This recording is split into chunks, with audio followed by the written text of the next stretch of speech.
பரிசுத்தமுள்ள தகப்பனே, வல்லமையுள்ள தேவனே, நித்திய பிதாவே, உங்களுடைய பரிசுத்த சமூகத்தில் ஆண்டவரே, நாங்கள் உங்கள் ஆலயத்தில் கூடி வந்து தேவநாயக கர்த்தரை ஒரு மனதோடு ஆராதிக்க தேவரீர் எங்களுக்கு கொடுத்த நல்ல ஈவுகளுக்காக, கிருபைக்காக, ஆண்டவரே எங்களுக்கு கொடுத்த ஜீவன் சுகம் பலனுக்காக உங்களுக்கு நாங்கள் நன்றி செலுத்துகிறோம்ப்பா.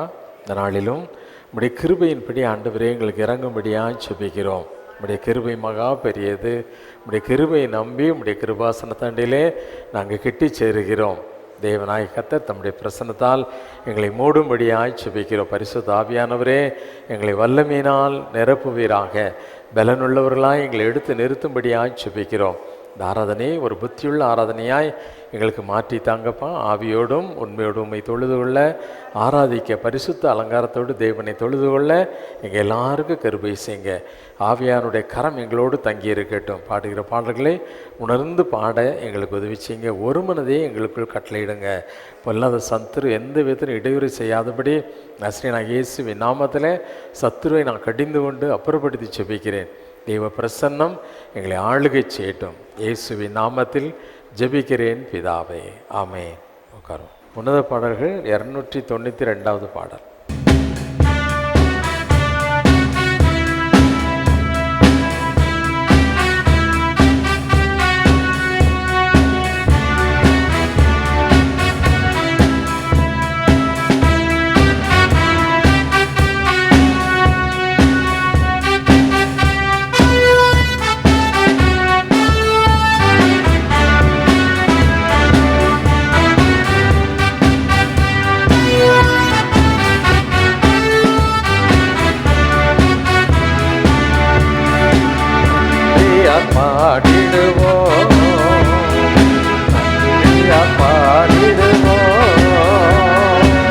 நல்லவரேசு நல்கிய எல்லா நன்மைகளை நினைந்தே, நல்லவரேசு நல்கிய எல்லா நன்மைகளை நினைந்தே, செங்கடல் தன்னை நடுவாய் பிரித்த எங்கள் தேவனின் கரமே, செங்கடல் தன்னை நடுவாய் பிரித்த எங்கள் தேவனின் கரமே, தாங்கியதே என்னால் வரையும் தயவாய் மாதயவாயா, தயவாய் மாதயவா, நன்றியா பாடிடுவோம், நன்றியா பாடிடுவோம். நல்லவரேசு நல்கிய எல்லா நன்மைகளை நினைந்தே, நல்லவரேசு நல்கிய எல்லா நன்மைகளை நினைந்தே, உயர்த்திட்டே உயர்த்தினார் உன்னதமாரை உடன் சுதந்திரரா இருக்க,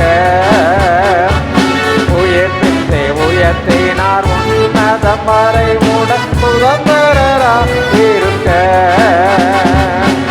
கிருபையின் மகத்தான மது வரும் காலங்களில் விளங்க, காலங்களில் விளங்க, நன்றியா பாடிடுவோம், நன்றியா பாடிடுவோம். நல்லவரேசு நல்கிய எல்லா நன்மைகளை நினைந்தே, நல்லவரேசு நல்கிய எல்லா நன்மைகளை நினைந்தே, ஜீவனை தியாகமாய் வைத்த பல கடும் சேவையில் மரித்தார், ஜீவனை தியாகமாய் வைத்த பல கடும் சேவையில் மரித்தார், சேர்ந்து வந்து சேவை புரிந்து சோம்பிடாது நிற்போம், சோம்பிடாது நிற்போம். நன்றியா பாடிடுவோம், நன்றியா பாடிடுவோம். நல்லவரேசு நல்கிய எல்லா நன்மைகளை நினைந்தே,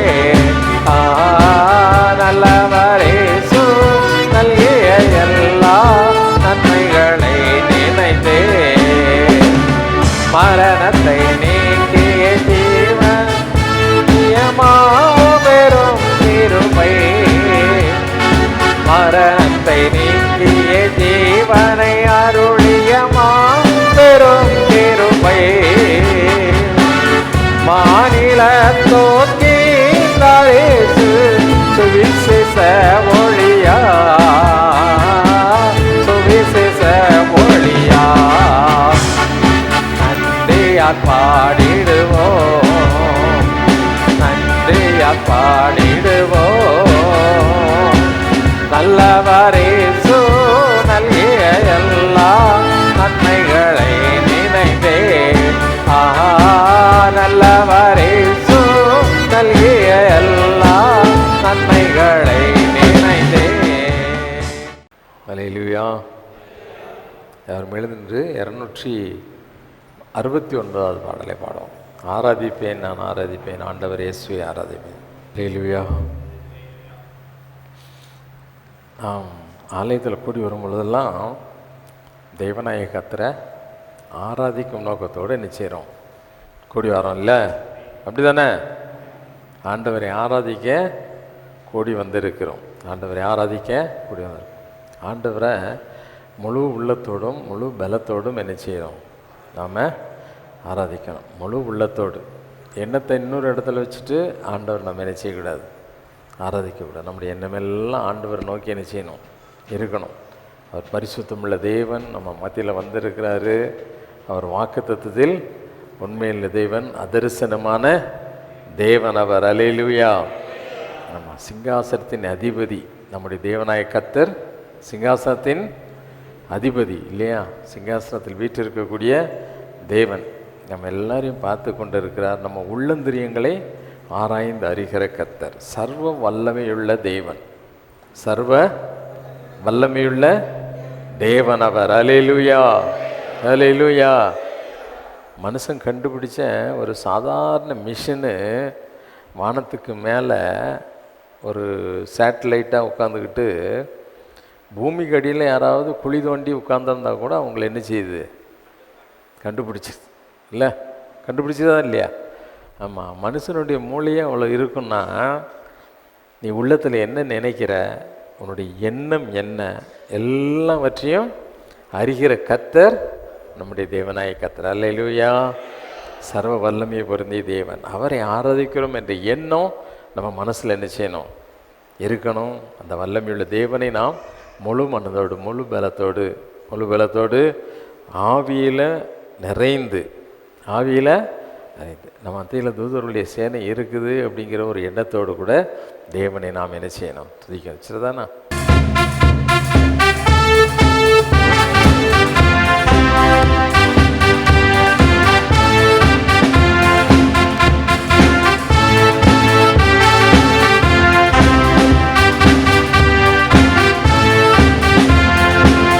ஆராதிப்பேன் நான் ஆராதிப்பேன் ஆண்டவரே சுவை ஆராதிப்பேன். ஆராதிப்பேன் நான் ஆராதிப்பேன் ஆண்டவரே சுவை ஆராதிப்பேன். வல்லவரே உம்மை ஆராதிப்பேன், நல்லவரே உம்மை ஆராதிப்பேன்.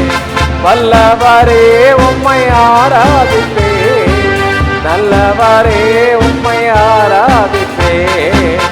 ஆராதிப்பேன் நான் ஆராதிப்பேன் ஆண்டவரே சுவை ஆராதிப்பேன். ஆராதிப்பேன் நான் ஆராதிப்பேன் ஆண்டவரே சுவை ஆராதிப்பேன். பரிசுத்த உள்ளத்தோடு ஆராதிப்பேன், பணிந்து குனிந்து ஆராதிப்பேன். பரிசுத்த உள்ளத்தோடு ஆராதிப்பேன், பணிந்து குனிந்து ஆராதிப்பேன். ஆராதிப்பேன் நான் ஆராதிப்பேன் ஆண்டவரே சுவை ஆராதிப்பேன். ஆராதிப்பேன். Yes, Lord, we worship you. Amen. ஆராதிப்பேன் நான் ஆராதிப்பேன் ஆண்டவரே சுவை ஆராதிப்பேன். ஆவியிலே உம்மை ஆராதிப்பேன், உண்மையிலே உம்மை ஆராதிப்பேன். ஆவியிலே உம்மை ஆராதிப்பேன், உண்மையிலே உம்மை ஆராதிப்பேன், ஆராதிப்பேன் நான். உண்மையாய் உள்ளத்தின் ஆழத்திற்கு உணர்ந்து சொல்லுவோமா, ஆண்டவரே உண்மை நாங்கள் ஆராதிக்கிறோம் என்று சொல்லி. Yes Lord, we worship you Master. Amen. ஆராதிப்பேன் நான் ஆராதிப்பேன், ஆண்டவரே சுவை ஆராதிப்பேன், ஆராதிப்பேன் நான் ஆராதிப்பேன், ஆண்டவரே சுவை ஆராதிப்பேன். ஆவியிலே உம்மை ஆராதிப்பேன், உண்மையிலே உம்மை ஆராதிப்பேன், ஆவியிலே உம்மை ஆராதிப்பேன், உண்மையிலே உம்மை ஆராதிப்பேன், ஆராதிப்பேன் நான் ஆராதிப்பேன், ஆண்டவரே சுவை ஆராதிப்பேன், ஆராதிப்பேன் நான் ஆராதிப்பேன், ஆண்டவரே சுவை ஆராதிப்பேன்.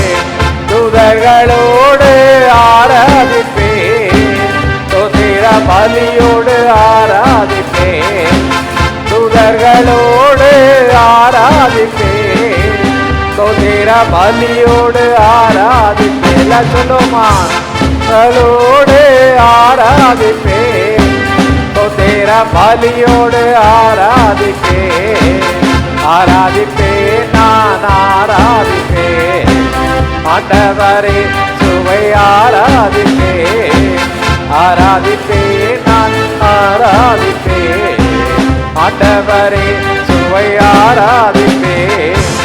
காண்பவரை நான் ஆராதிப்பேன், காப்பவரை நான் ஆராதிப்பேன், காண்பவரை நான் ஆமெல்லாம் நீரே எங்களை காண்கிற தேவன் சொல்லும். ஆண்டவரை பார்த்து ஒவ்வொரு நாள் நம்மை பாதுகாக்கிற தேவன் அவர், கரம் பிடித்து நடத்துகிறவர், அன்றைக்கு ஆகாரை கண்டவர், அவருடைய வேண்டுகோளுக்கு தேவன் செவி சாய்த்தவர்.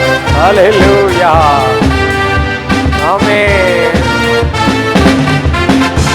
காண்பவரை நான் ஆராதிப்பேன், காப்பவரை நான் ஆராதிப்பேன், காண்பவரை நான் ஆராதிப்பேன், காப்பவரை நான் ஆராதிப்பேன், ஆராதிப்பேன் நான் ஆராதிப்பேன், ஆண்டவரே சுவை ஆராதிப்பேன், ஆராதிப்பேன் நான் ஆராதிப்பேன், ஆண்டவரே சுவை ஆராதிப்பேன், ஆராதிப்பேன் நான் ஆராதிப்பேன், ஆண்டவரே சுவை ஆராதிப்பேன், ஆராதிப்பேன் நான் ஆராதிப்பேன், ஆண்டவரே சுவை ஆராதிப்பேன்.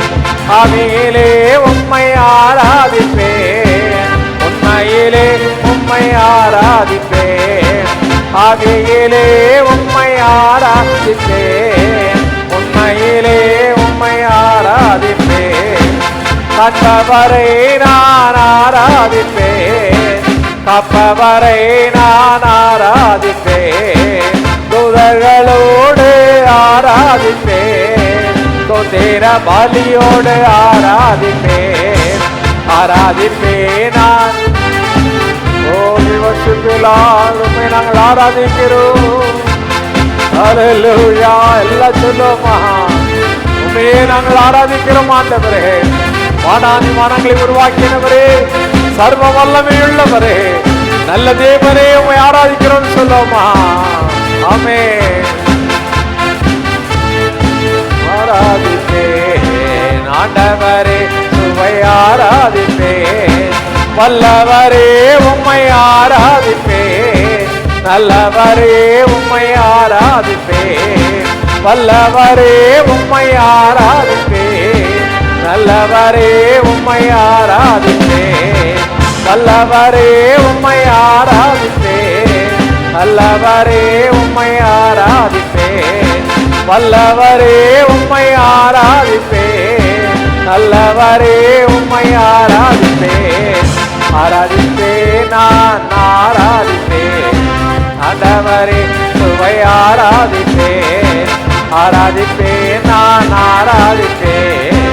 ஆண்டவரே சுவை ஆராதிப்பேன், ஆராதிப்பேன், நான் ஆராதிப்பேன். ஆண்டவரே சுவை ஆராதிப்பேன். எல்லா கண்களையும் மூடி ஆண்டவரை பார்த்து சொல்லுவோம், ஆண்டவரே ஏதோ நாங்கள் பாட்டு பாடுறது மட்டும் இல்லைப்பா, உண்மையாகவே உண்மையாகவே உண்மையை நாங்கள் ஆராதிக்கிறோம். உங்களை ஆராதிக்க வேண்டும் என்ற ஆசை எங்கள் உள்ளத்தின் ஆழத்தில் உண்டு சுவாமி. அன்றைக்கு தூதர்கள் உண்மை ஆராதித்ததை போல ஆண்டவரே நாங்களும் உண்மை ஆராதிக்கிறோம், நாங்களும் உண்மை ஆராதிக்கிறோம். நீங்கள் இந்த உலகத்தில் பிறந்த பொழுது ஆண்டவரே மேய்ப்பர்கள் மத்தியிலே தூதர்களுடைய சேனை கடந்து வந்து உம்மை துதித்து பாடி ஆராதிச்சாங்கப்பா.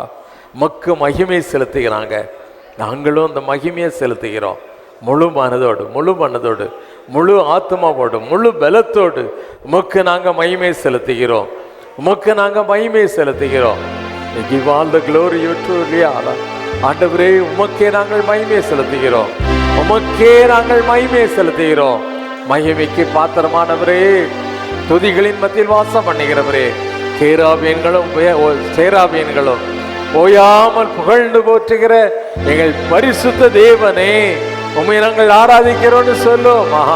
நீரே பரிசுத்தர், நீரே கர்த்தர், நீரே மாறாத தேவன், சகல வல்லமையுள்ள தேவன் நீங்கப்பா. ஹல்லேலூயா. மகிமைக்கு பாத்திரமானவரே, மானாதி வானங்களை உருவாக்கினவரே, சர்வ வல்லமையுள்ளவரே, உம்மை நாங்கள் ஆராதிக்கிறோம். ஹல்லேலூயா, ஹல்லேலூயா, ஹல்லேலூயா. We praise you wonderful Lord. தேவாதி தேவனே உம்மை நாங்கள் ஆராதிக்கிறோம், உம்மை நாங்கள் ஆராதிக்கிறோம். ஹல்லேலூயா, ஹல்லேலூயா. உள்ளத்தின் ஆழத்தின் அப்பா அம்மாவுக்கு சொல்லுவோமா, உண்மையாக ஆவியானவரோடு இணைந்து ஆவியின் பலத்தோடு கூட உங்களை நாங்கள் ஆராதிக்கிறோம்பான்னு சொல்லுவோமா. ஆவியானவரே, தேவாதி தேவனை, வானாதி வானங்களை உருவாக்கினவரை, சர்வ வல்லமையுள்ள தேவனை, நல்ல தேவனை நாங்கள் ஆராதிக்க எங்களுக்கு பலன் தாங்கப்பான்னு சொல்லி கேட்போம். எங்களுக்கு பலன் தாங்கப்பா, பலவீனர்களாய் அல்ல பலமுள்ளவர்களாய் உம்மை ஆராதிக்க, முழு பலத்தோடு உம்மை ஆராதிக்க எங்களுக்கு நீங்க கிருபை தாங்கப்பான்னு கேட்போம். ஹல்லேலூயா, ஹல்லேலூயா, ஹல்லேலூயா. ஓ ரஹத ரஷபாதுரஹா ஹிமதஹல ஷபாதுரஹா. Hallelujah. We praise you Lord, we praise you, praise you, praise you Jesus. ராஜாதி ராஜாவே உம்மை நாங்கள் ஆராதிக்கிறோம். Jesus. Hallelujah. நீர் எங்களை காண்கிற தேவன் ஆண்டவரே, ஒவ்வொரு நாளும் எங்களை காத்து வருகிற தேவன், உம்மை நாங்கள் ஆராதிப்பதில் மகிழ்ச்சி அடைகிறோம். சொல்லுவோம் அப்பா பார்த்து, ஜீசஸ்.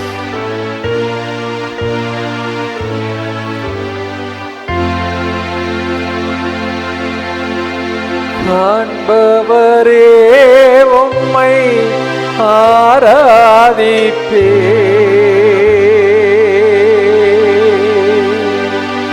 காப்பவரே உம்மை நான் ஆராதிப்பே, காண்பவரே உம்மை ஆராதிப்பே, காப்பவரே உம்மை ஆராதிப்பே, ஆராதிப்பே நான் ஆராதிப்பே, ஆண்டவரே சுவை ஆராதிப்பே,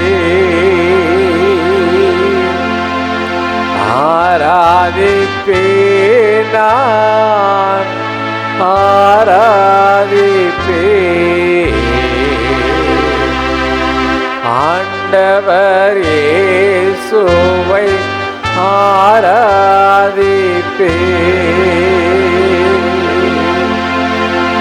பரிசுத்தரே உம்மை ஆராதிப்பே. பரிசுத்த உள்ளத்தோடு ஆராதிப்பே. பரிசுத்தரே உம்மை ஆராதிப்பே. பரிசுத்த உள்ளத்தோடு ஆராதிப்பே. ஆராதிப்பே நான் ஆராதிப்பே. ஆண்டவர் இயேசுவை ஆராதிப்பே.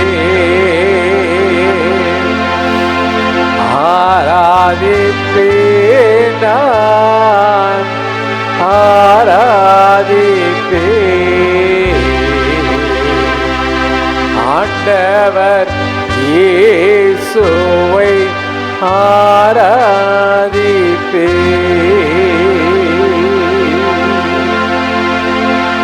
மகிமையின் பிரசன்னம் நிறைந்தவரே, பரிசுத்தமுள்ள தேவனே, சிங்காசனத்தின் அதிபதியே, உம்மை நாங்கள் ஆராதிக்கிறோம். ஆண்டவரே, உள்ளத்தின் ஆழத்திலிருந்து உமக்கு மகிமை செலுத்துகிறோம். கனத்திற்குரிய தேவனே, கோடான கோடி தூதர்கள் சூழ துதிகளின் மத்தியில் வாசம் பண்ணுகிற எங்கள் தூயவரே, உம்மை நாங்கள் ஸ்தோத்தரிக்கிறோம். ஹல்லேலூயா, ஹல்லேலூயா, ஹல்லேலூயா. We praise you, Lord. எல்லாம் உள்ளத்தின் ஆழத்தில் அவருக்கு ஸ்தோத்திரம் செலுத்துவோம். யாரும் அமைதியாக இருக்க வேண்டாம். உட்கார்ந்து கொண்டு அமைதியாக தூங்கிக்கிட்டு இருக்காத. எல்லாம் எழுந்து நின்று உள்ளத்தின் ஆழத்தின் அப்பா உங்களுக்கு ஸ்தோத்திரம், உங்களை நாங்கள் ஆராதிக்கிறோம். ஓ மகிமையுள்ள தேவனே, உண்மை நாங்கள் ஆராதிக்கிறோம்னு சொல்லுவோம். எல்லாரும் எல்லாரும் எல்லாரும் உள்ளத்தின் ஆழத்திலிருந்து தெய்வாதி தேவனுக்கு மகிமை செலுத்துகிறோம். மகிமை செலுத்துவோம். வல்லமையுள்ள தேவனுக்கு மகிமை செலுத்துவோம். கனத்திற்குரிய தேவன் அவர், வல்லமையுள்ள கர்த்தர் அவர். ஒவ்வொரு நாளும் உன்னை வழி நடத்துகிற, உன்னை காத்து வருகிற நல்ல தேவன் அவர். ஹல்லேலூயா. சர்வ வல்லமையுள்ள தேவன் அவர். ஹல்லேலூயா. மகா பராக்கிரமம் உள்ள கர்த்தர் அவர். சேனைகளின் கர்த்தராகிய தேவன் அவர். அவரை ஸ்தோத்தரிப்போம். உள்ளத்தின் ஆழத்திலிருந்து அப்பா மக்கு மகிமை செலுத்துகிறோன்னு சொல்லுவோமா. உள்ளத்தின் ஆழத்திலிருந்து உண்மையாய் உண்மையாய் உண்மையாய் உணர்ந்து தேவனாகிய கர்த்தருக்கு மகிமை செலுத்துவோம். மகிமைக்கு பாத்திரமானவரே, துதிகளின் மத்தியில் வாசம் பண்ணுகிறவரே, தூயாதி தூயவரே, வல்லமையுள்ள தேவனே, எங்கள் கர்த்தாதி கர்த்தாவே, அப்பா பிதாவே என்று கூப்பிடத்தக்க புத்திர சுவிகாரத்தின் ஆவியை எங்களுக்கு கொடுத்தவரே, எங்களை பலப்படுத்துகிற தேவாதி தேவனே, மகிமையுள்ளவரே, உம்மை ஸ்தோத்தரிக்கிறோம். உம்மை நாங்கள் மகிமைப்படுத்துகிறோம். உமக்கு நாங்கள் மகிமை செலுத்துகிறோம். நீர் ஒருவரே மாசில்லாத தேவன், நீர் ஒருவரே பரிசுத்தர். ஹல்லேலூயா. துதிகளின் மத்தியில் வாசம் பண்ணுகிறவரே, உம்மையே நாங்கள் கனப்படுத்துகிறோம். உமக்கே நாங்கள் மகிமை செலுத்துகிறோம். சகல துதி கனம் மகிமை எல்லாவற்றையும் எங்கள் இயேசுவின் மூலமாக உமக்கு செலுத்துகிறோம். எங்கள் பரலோக பிதாவே, ஆமென்.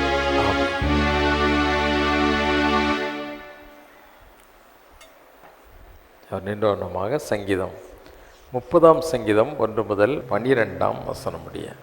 சங்கீதம் 30 1 முதல் 12 வசனம் முடிய.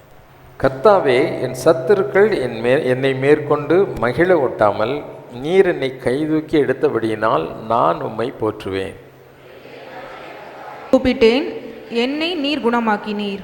கர்த்தாவே, நீர் என் ஆத்துமாவை பாதாளத்திலிருந்து ஏற பண்ணி நான் குழியில் இறங்காதபடி என்னை உயிரோடைய காத்தீர். கர்த்தருடைய பரிசுத்தவான்களே, அவரை கீர்த்தனம் பண்ணி அவருடைய பரிசுத்தத்தின் நினைவு கூறுதலை கொண்டாடுங்கள். அவருடைய கோபம் ஒரு நிமிஷம், அவருடைய தயவோ நீடிய வாழ்வு. சாயங்காலத்தில் அழுகை தங்கும், விடியற்காலத்திலே களிப்புண்டாகும். நான் ஒரு காலம் அசைக்கப்படுவதில்லை என்று என் வாழ்விலே சொன்னேன். கர்த்தாவே உம்முடைய தயவினால் நீர் என் பர்வதத்தை திடமாய் நிற்க பண்ணியிருந்தீர். உமது முகத்தை நீர் மறைத்து கொண்ட போதோ நான் கலங்கினவன் ஆனேன். நான் குழியில் இறங்குகையில் என் இரத்தத்தால் என்ன லாபம் உண்டு? புழுதி உம்மை துதித்து உமது சத்தியத்தை அறிவிக்குமோ? கர்த்தாவே நீர் எனக்கு செவி கொடுத்து என்மேல் இரக்கமாயிரும். கர்த்தாவே நீர் எனக்கு சகாயராயிரும் என்று சொல்லி, கர்த்தாவே உம்மை நோக்கி கூப்பிட்டேன், கர்த்தரை நோக்கி கெஞ்சினேன். என் புலம்பலை ஆனந்த களிப்பாக மாற பண்ணினீர். என் மகிமை அமர்ந்திராமல் உம்மை கீர்த்தனம் பண்ணும்படியாக நீர் என் இரட்டை களைந்து போட்டு மகிழ்ச்சி என்னும் கட்டினால் என் எடை கட்டினீர். என் தேவனாகிய கர்த்தாவே உம்மை என்றென்றைக்கும் துதிப்பேன். பிதாவுக்கும் குமாரனுக்கும் பரிசுத்தாவிக்கும் உண்டாதாக ஆமென். யாரும் முழங்கால் படிட்டு கர்த்தருடைய ஜெபத்தை சொல்லுவோம். மண்டலங்களில் இருக்கிற எங்கள் பிதாவே, உம்முடைய நாமம் பரிசுத்தப்படுவதாக, உம்முடைய ராஜ்யம் வருவதாக, உம்முடைய சித்தம் பரமண்டலத்திலே செய்யப்படுவது போல பூமியிலேயும் செய்யப்படுவதாக. அன்றன்று உள்ள எங்கள் அப்பத்தை எங்களுக்கு இன்று தாரும். எங்களுக்கு விரோதமாய் குற்றம் செய்கிறவர்களுக்கு நாங்கள் மன்னிக்கிறது போல எங்கள் குற்றங்களை எங்களுக்கு மன்னியும். எங்களை சோதனைக்குள் பிரவேசிக்க பண்ணாமல் தீமை நின்று எங்களை ரட்சித்து கொள்ளும். ராஜ்யமும் வல்லமையும் மகிமையும் என்றென்றைக்கும் உடையவைகளே, ஆமென். அப்போஸ்தலர் விசுவாச அறிக்கை செய்வோம். வானத்தையும் பூமியும் படைத்த சர்வ வல்லமுள்ள பிதாவாகிய தேவனை விசுவாசிக்கிறேன்.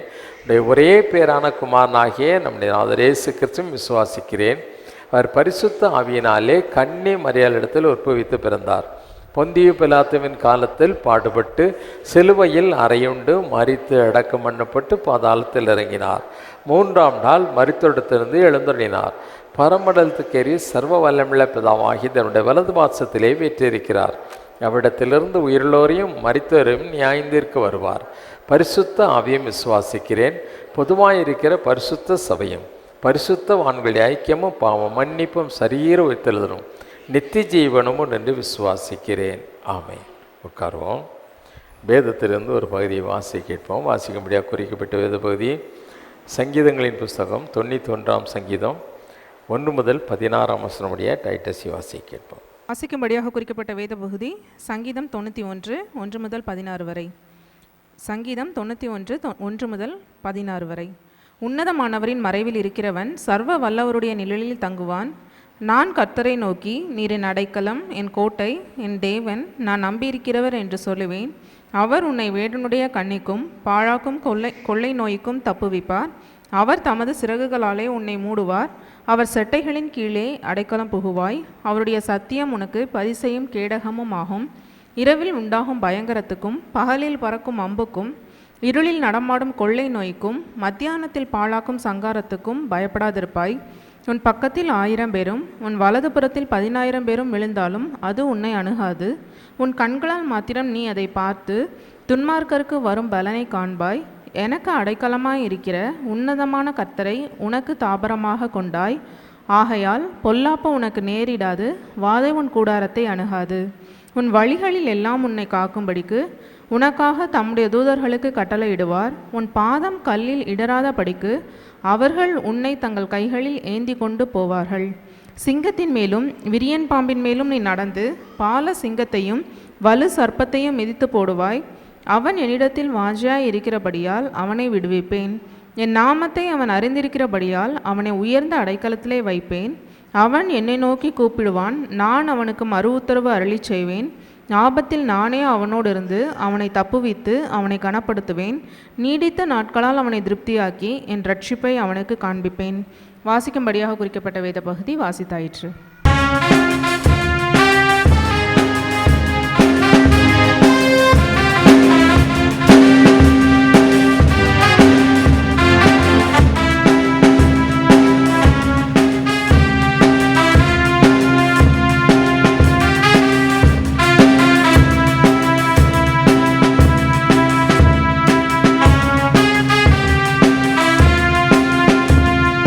ராஜானே செய்த நன்மைகள் அவை என்னே முடியாதையா.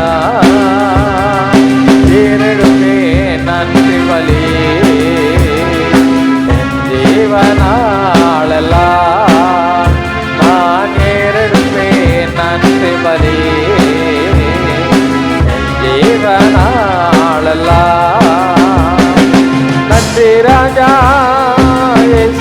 ராஜா, நன்றி ராஜா, இயேசு ராஜா, நன்றி ராஜா, இயேசு ராஜா, நன்றி ராஜா, இயேசு ராஜா.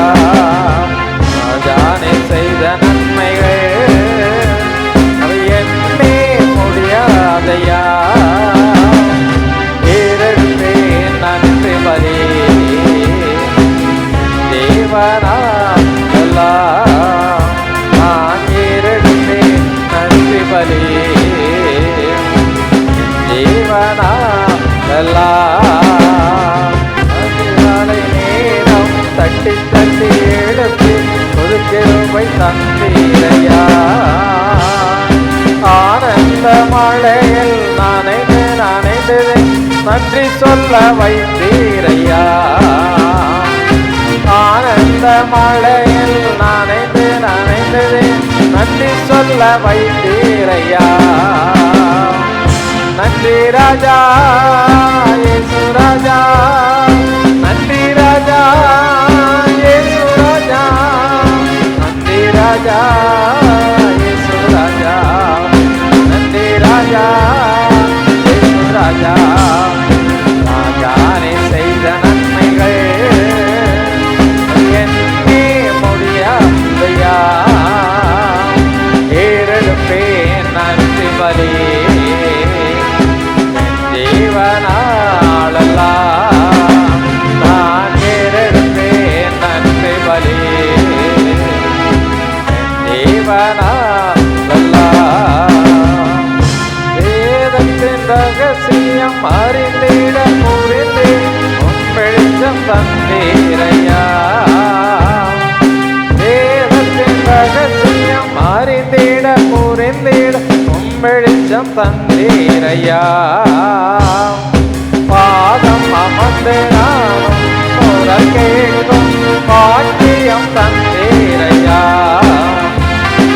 பாதம் அமர்ந்து நானும் குரல் கேட்கும் பாக்கியம் தந்தீரையா. நன்றி ராஜா, இயேசு ராஜா, நன்றி ராஜா, இயேசு ராஜா, நன்றி ராஜா, இயேசு ராஜா, நன்றி ராஜா, இயேசு ராஜா. ராஜானே செய்த நன்மைகள் அவை எண்ணே முடியாதையா. ஏறெடுப்பே நன்றி பலி தேவனாளெல்லாம். நான் ஏறெடுப்பேன் நன்றி பலி தேவனாளெல்லாம். பாதையில் நடந்த நாளில் தூக்கி சென்றீரையா. துன்பத்தின் பாதையில் நடந்த நாளில் தூக்கி சென்றீரையா.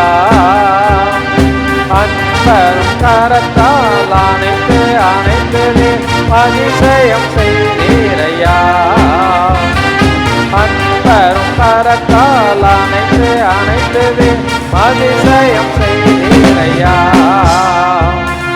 நன்றி ராஜா, இயேசு ராஜா, நன்றி ராஜா, இயேசு ராஜா, நன்றி ராஜா, இயேசு ராஜா, நன்றி ராஜா, இயேசு ராஜா.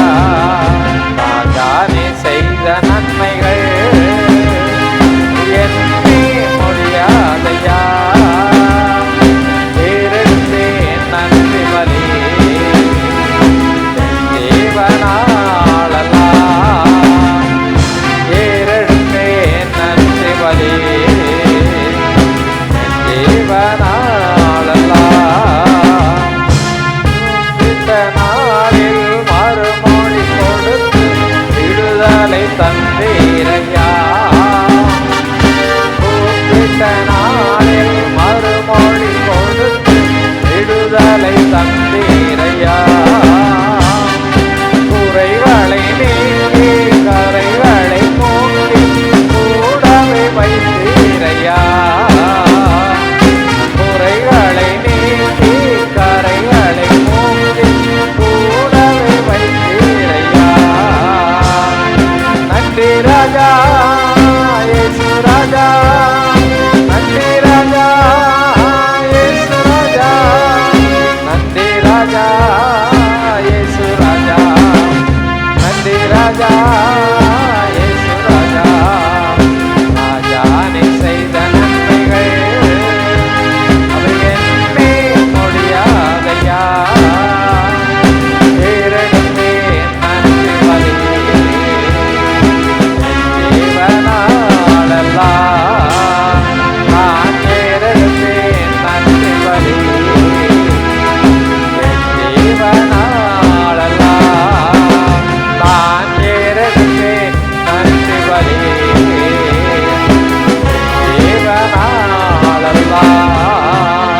அல்லேலூயா. ஆண்டவரே, இந்த நாளிலே எங்களோடு நீர் இருந்தீர், எங்கள் மத்தியில் சிங்காசனத்தியாய் வீற்றிருக்கிறீர். ஆண்டவரே, எங்களுடைய துதி ஸ்தோத்திரங்கள் எல்லாவற்றையும் ஏற்று அங்கீகரித்தீர். உமக்கு ஸ்தோத்திரம். ஆண்டவரே, உடைய வார்த்தைக்காய் நாங்கள் காத்திருக்கிறோம். தேவரீர் எங்களோடு பேசும், நாங்கள் கேட்கிறோம். உம்முடைய வார்த்தை எங்களோடு கூட பேசட்டும், பரிசுத்தமாக்கட்டும், வருகைக்கு என்று எங்களை ஆயத்தப்படுத்தட்டும். ஆசீர்வதியும். இயேசுவின் நாமத்தில் ஜெபிக்கிறேன் பிதாவே, ஆமேன். நாளில் நம்ம மத்தியில்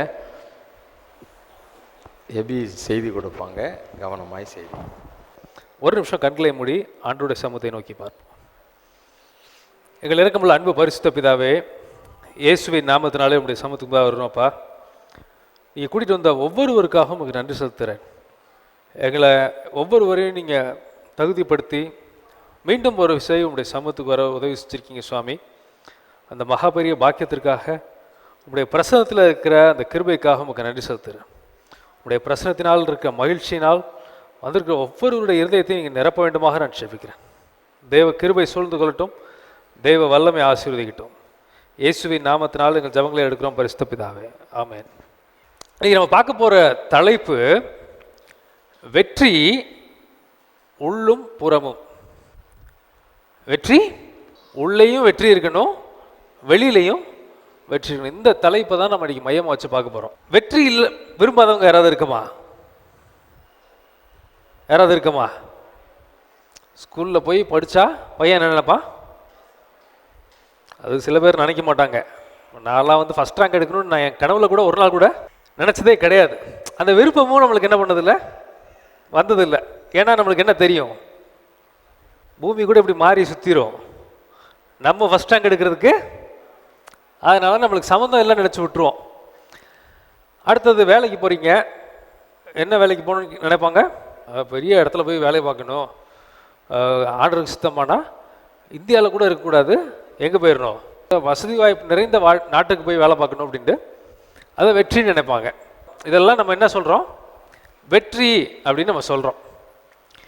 இதுக்கு நம்ம என்ன செய்யணும், ஆண்டவர் நம்மளுக்கு எப்படி இருக்குன்னு நினைக்கிறாரு அப்படிங்கிற ஒரு சில காரியங்களை பார்த்து நம்ம சீக்கிரமாக முடிக்க போகிறோம். ஸோ இந்த வெற்றியை வந்து ரெண்டு வகையாக பிரிக்கலாம். ஒன்று பார்த்திங்கன்னா உள்ளான வெற்றி, இன்னொன்று வெளியரங்கமான வெற்றி. இப்போ நான் சொன்னேன் இல்லையா, நம்மளுக்கு வந்து நல்ல பெரிய நிலைமையில் இருக்கணும், நிறைய பணம் இருக்கணும், நிறைய படிச்சிருக்கணும். இதெல்லாம் வெளியரங்கமான வெற்றி. இதெல்லாம் என்னென்னா, அடுத்தவன் கண்ணுக்கு இன்னொருத்தர் பார்த்தா இவர் ஒரு வெற்றி உள்ள ஆள் அப்படிங்கிறது தெரியும். இது ஒரு வகையான வெற்றி. இன்னொரு வகையான வெற்றி உள்ளான வெற்றி. இதுக்கு ரெண்டுக்கும் என்ன சம்மந்தம் இருக்குது, ஆண்டவர் நம்மளை எப்படி வெற்றி உள்ளவர்களாக வைக்க விரும்புகிறாரு அப்படிங்கிறது தான் இன்றைக்கி மொத்த செய்தியிலையும் நம்ம பார்க்க போகிறோம். சரி, வாசிக்க கேட்போம். யோவான் 10:9. நானே வாசல், என் வழியாய் ஒருவன் உட்பிரவேசித்தால் அவன் ரட்சிக்கப்படுவான், அவன் உள்ளும் புறம்பும் சென்று மேய்ச்சலை கண்டடைவான். ஓகே, இதில் ஆண்டவர் சொல்கிறாரு, நானே வாசல், எனக்குள்ள ஒருத்தன் இருந்தா அவன் உள்ளேயும் வெற்றி அடைவான், வெளி வாழ்க்கையிலையும் வெற்றி அடைவான். அதான் அவர் சொன்னதோட ஒரு சத்தியம். இந்த உள்ளான மனுஷனில் வெற்றினா என்ன, வெளியான மனுஷனில் வெற்றினா என்ன அப்படிங்கிறத ரெண்டு உதாரணங்கள் வச்சு நம்ம பார்க்க போகிறோம். அதில் முதல் உதாரணம் தாவீதுன்னு ஒருத்தரை எடுத்துக்கிறோம். தாவீது ஒரு பெரிய ஒரு தீர்க்கதரிசி, பெரிய ராஜா. தாவீது தெரியாதவங்க ஒரு கிறிஸ்தவர் இருக்க வாய்ப்பு இல்லை. இந்த தாவீதுன்னு சொன்ன உடனே நம்ம என்ன ஞாபகம் வரும்? சின்ன பிள்ளைக்கு கூட முதல்ல மனசுக்கு வர்றது, கோலியாத்துன்னு ஒரு பெரிய ஒரு 10 அடி உயரம் இருந்த ஒரு மனுஷன் இருந்தான், அவனை ஜெயிச்சான். சவுல் ராஜா அவன் அபிஷேகம் பண்ணப்பட்ட போது எப்படி அந்த எதிரி நாட்டு அந்த ராஜாவை, நாகாஸ்னு ஒரு ராஜாவை முறியடித்தான். ஆனால் அப்பேற்பட்ட ராஜா பயத்தில் உறைஞ்சிருக்கான். தாவீதுக்கு ஒரு சின்ன பையன், சொல்கிறாங்க 15 வயசு வேணா இருக்கும், 15-16 வயசு தான் இருக்கும் அவனுக்கு சண்டை போடும்போது, கோலியாத்தோட சண்டை போடும்போது அப்படின்னு சொல்கிறாங்க. இந்த சின்ன பையன் போய் இவ்வளோ பெரிய யுத்த வீரனாகிய சவுல் பயந்து உட்கார்ந்துட்டு இருக்கும்போது இந்த கோலியாத்தை பார்த்து சவுல் பயந்துட்டு உட்காந்துட்டு இருக்கும்போது இவன் ஒரே ஒரு ஆளாக போய் கோலியாத்தை அடித்து கொலை பண்ணதை நம்ம பார்க்குறோம். ஒரு கூழாங்கல் வச்சு அடித்து கொலை பண்ணதை நம்ம பார்க்குறோம். இது வெளியரங்கமான ஒரு செயல், இது வெளியரங்கமான வெற்றி. ஆனால் இந்த வெற்றி அடைகிறதுக்கு உள்ளுக்குள்ள யாருக்கும் தெரியாமல் சில வெற்றிகளை ஆல்ரெடி தாவீது பெற்றிருந்தான். அது என்ன வெற்றி அப்படின்னு கேட்டிங்கன்னா, வாசிக்க கேட்போம். 1 சாமுவேல் 17:36. அந்த சிங்கத்தையும் அந்த கரடியையும் உம்முடைய அடியானாகிய நான் கொன்றேன். விருத்த சேதனம் இல்லாத இந்த பெலிஸ்தனும் அவைகளில் ஒன்றை போல் இருப்பான். அவன் ஜீவனுள்ள தேவனுடைய சேனைகளை நிந்தித்தானே என்றான். இப்போ இது எங்கே நடக்கிற சம்பவம் அப்படின்னு கேட்டிங்கன்னா, சவுல்கிட்ட போய் தாவீது பேசுகிறான். இவ்வளோ பெரிய ஆள் 40 நாள் கூச்சலிட்டு இருக்கிறான் கோலியாத்துங்கிற மனுஷன். இவனை பார்த்து நீங்கள் பயப்படாதீங்க யாரும், நான் போய் இவனை ஜெயிப்பேன். ஏன்ட்டு அவன் ஒரு காரணம் சொல்கிறான் தாவீது. உங்களுக்கு தெரியுமா, ஒரு நாள் காட்டுக்குள்ளே யாரும் இல்லை, எங்கள் அப்பாவோட ஆட்டை நான் மேய்ச்சிக்கிட்டு இருந்தேன். மேய்ச்சிக்கிட்டு இருக்கும்போது ஒரு தடவை ஒரு கரடி வந்துச்சு, இன்னொரு தடவை ஒரு சிங்கம் வந்துச்சு. ரெண்டையும் அடித்தே கொண்டுட்டேன் நான். ஒரு அடியில் ரெண்டையும் சாகடிச்சிட்டேன். அந்த மாதிரி ஒரு ஆள் தான் இவனும். யாரு கோலியாத்துங்கிற மனுஷன் இதை விட கம்மியான ஆள். ஜீவனுள்ள தேவனுடைய சேனைகளை நிந்திக்கிறதுக்கு இவன் யாரு அப்படின்ட்டு ஒரு சம்பவத்தை சொல்கிறான். நான் திரும்ப சொல்கிறேன், இந்த பைபிளுங்கிறது ஒரு ஹிஸ்ட்ரி புக், சரித்திர புக் கிடையாது. சரித்திரத்தில் ராஜான்னு ஒருத்தன் இருந்தான், அவன் போய் சின்ன பிள்ளையா இருக்கும்போது சிங்கத்தோட சண்டை போட்டான், கரடியை அடித்தான் அப்படின்னு சரித்திரம் சொல்கிற புக்காக மட்டும் கிடையாது. அது சரித்திரம் இருக்குது, ஆனால் குறிப்பாக இது ஆவிக்குரிய ஒரு புத்தகம். என்ன புஸ்தகம்? ஆவிக்குரிய புஸ்தகம். இதில் எழுதப்பட்டிருக்க ஒவ்வொரு வார்த்தைகளுக்குமே ஆர் முக்கால்வாசி வார்த்தைக்குமே ஆவிக்குரிய அர்த்தம்னு ஒன்று இருக்குது. என்ன இருக்குது? ஆவிக்குரிய அர்த்தம்னு ஒன்று இருக்குது. இதில் இருக்க ஆவிக்குரிய சத்தியம் என்ன அப்படிங்கிறத புரிஞ்சுக்கிட்டா தான் நம்ம வாழ்க்கைக்கு அது ஏதுவாக இருக்கும். இவன் 2 பேரோட சண்டை போடுறான். ஃபஸ்ட்டு ஒன்று யார்? ஒரு கரடி, இன்னொன்று சிங்கம். கரடினா என்ன? இதை வெறுமனா நம்ம கரடியோட சண்டை போட்டான், சிங்கத்தோட சண்டை போட்டான் அப்படின்னு நம்ம எடுத்துகிட்டு போனோம்னா இதில் இருக்கிற ஆவிக்குரிய சத்தியம் நம்மளுக்கு தெரியாமல் போயிடும். கரடினா என்ன, கரடி எதை குறிக்கிறது அப்படின்னு நீங்கள் பார்த்தீங்கன்னா, அது சாபத்தை குறிக்கிறது. கரடி எப்போ வந்துச்சு அப்படின்னு பார்த்தீங்கன்னா, நீங்கள் பாருங்கள், எலிசா அப்படின்னு ஒரு தீர்க்கதரிசி இருக்கார். எலியாவுடைய சீஷனாக இருந்த ஒரு மிகப்பெரிய தீர்க்கதரிசி, இரட்டத்தனையான அபிஷேகத்தை பெற்றாள் எலியாட்ட இருந்து. அப்பேற்பட்ட தீர்க்கதரிசி இவருக்கு தலை சொட்டை. இவர் ஒரு ஊருக்கு போகிறாரு. ஊருக்கு போகும்போது அங்கே இருக்க பிள்ளைங்கள்னு தமிழில் போட்டிருக்கு, வாசிப்போம் அதை. 2 ராஜாக்கள் 2:23. அவ்விடத்தை விட்டு பெத்தேலுக்கு போனான். அவன் வழி நடந்து போகையில் பிள்ளைகள் பட்டணத்திலிருந்து வந்து இருங்க பிள்ளைகள்னா நீங்கள் நினைக்கிற மாதிரி பிள்ளைகள்னா யாரை சொல்லுவான்? எங்க இந்த ஆளுக்கு அறிவு இருக்காங்க, 5 வயசு பிள்ளை மொட்டான்னு சொன்னால் உடனே சபிச்சிருவாரா அப்படின்னு நீங்கள் யோசிப்பீங்க. அப்படி இல்லை. இங்கிலீஷில் தெளிவாக போட்டிருக்கு, யூத்னா யாரு? வாலிபர்கள். பிள்ளைகள்லாம் நீங்கள் 5 வயசு 6 வயசு அப்படின்னு நினச்சிக்கூடாது, இல்லாட்டி 10 வயசு நினச்சிக்கூடாது. வாலிபர்கள்னா ஒரு 15-20 வயசு, அந்த வயசு பசங்க வெளியில் வந்து அவனை பார்த்து மொட்டை தலையா ஏறிப்போ, மொட்டை தலையா ஏறிப்போ என்று சொல்லி நிந்தித்தார்கள். அப்பொழுது அவன் திரும்பி அவர்களை பார்த்து கர்த்தரின் நாமத்தினாலே அவர்களை சபித்தான். இருங்க, இப்போ இவங்களை என்ன பண்ணுறாங்க? மொட்டை தலை ஏறிப்போ, மொட்டை தலை ஏறிப்போன்னு சொல்லியிருக்காங்க. உடனே இவர் என்ன பண்ணுறாரு? பயங்கர கோவம் வந்துருச்சு. கோவம் வந்த உடனே என்ன சொல்கிறாரு? வாசிங்க. கர்த்தரின் நாமத்தினாலே அவர்களை சபித்தான். அடுத்தது, உடனே காட்டிலிருந்து 2 கரடிகள் புறப்பட்டு வந்து அவர்களில் 42 பிள்ளைகளை பீறி போட்டது. இதில் இந்த 42 பேரும் மொட்டத்தலைன்னு அவர் திட்டினாங்களா, இல்லாட்டி அதில் ஒருத்தன் 10 பேர் மட்டும் திட்டினானா, அந்த டீட்டெயில்ஸ்லாம் நம்மளுக்கு கொடுக்கல, தெரியல நம்மளுக்கு. நக்கல் பண்ணியிருக்காங்க, சபிச்சாரு. சபிச்ச உடனே என்ன வந்துச்சு? கரடி வந்துச்சு. ஒருவேளை நீங்கள் வந்து யோசிப்பீங்க, இந்த ஊழியக்காரருக்கு என்னங்க தெரியும், அவரோட எனக்கு நல்லா பைபிள் தெரியும். அரை மணி நேரம் நான் நிற்காம அந்நிய பாஷை பேசுவேன். அவர் எவ்வளோ நேரம் பேசுவார்? 10 நிமிஷம் தான் பேசுவார். அவரோட நான் எவ்வளோ நல்லா பேசுகிறேன்? 20 நிமிஷம் ஜாஸ்தியாக பேசுகிறேன்.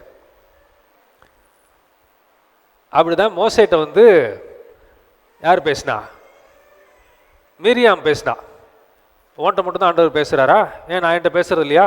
அவள் சொன்னது உண்மை. மோசேட்ட மட்டும் ஆண்டவர் பேசல, அவளும் தீர்க்கதரிசி தான்.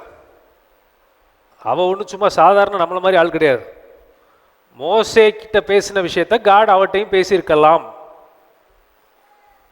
ஆனால் சருன்னு கோவம் வந்துருச்சு ஆண்டவருக்கு. மோசை கூட கோவம் வரல. என்ன என்ன ரொம்ப பேசுகிறா, மோசையை பார்த்தா பேசுகிறாப்பா, வா உட்கார் ஒரு மாதம் வெளியில் அப்படின்னு அனுப்பிச்சி விட்டார். அதனால் யாரை பற்றியுமே பேசாதீங்க. நான் என்னுடைய வாழ்க்கையில் நான் புரிஞ்சுக்கிட்ட விஷயம், ஒரு மனுஷன் பேசுறது புரியலையா ஒதுங்கிக்கலாம், தப்பு இல்லை.